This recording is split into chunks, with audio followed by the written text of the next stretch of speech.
భారత చైతన్య యువజన పార్టీ నాయకులకు, కార్యకర్తలకు, అభిమానులకు, ఈ కార్యక్రమానికి అతిథులుగా విచ్చేసిన ఎంతో మంది బీసీ పెద్దలకు, బహుజన నాయకులకు, మరీ ముఖ్యంగా బీసీ సింహగర్జన పిలుపునకు స్పందించి రాయలసీమ రోషంతో, పల్నాడు పౌరుషంతో, కోస్తా కసితో,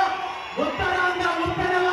పోరాటాల పురిటిగడ్డ తెలంగాణ నుండి ఉప్పెనల ఎగసపడుతూ ఇక్కడికి విచ్చేసిన నా అన్నదమ్ములకు, అక్క చెల్లెలకు, నా బీసీ కుటుంబ సభ్యులకు ప్రతి ఒక్కరికి పేరు పేరున హృదయపూర్వకంగా నమస్కారాలు తెలియజేస్తున్నాను.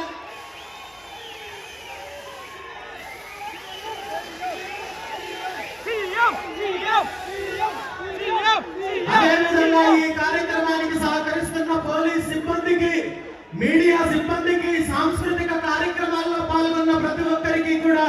ధన్యవాదాలు తెలియజేస్తూ, ఈరోజు మనం కార్యక్రమానికి మొదలు పెట్టేక ముందు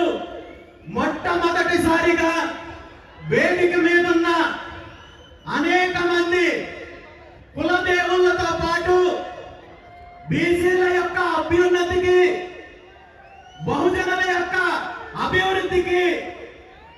ఎంతో కృషి చేసిన మహనీయులందరినీ కూడా స్మరించి కులదేవుల యొక్క ఆరాధన కార్యక్రమం చేసుకున్నాము. ఈ కులదేవతల ఆరాధన ఎందుకు అంటే,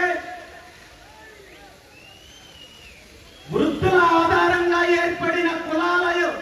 యొక్క అభివృద్ధి కానీ, రక్షణ కానీ కులదేవతలను ఆరాధించినట్టయితే ఖచ్చితంగా ఆయా కులాలకు, ఆయా సామాజిక వర్గాల వారికి, ఆయా వృత్తుల వారికి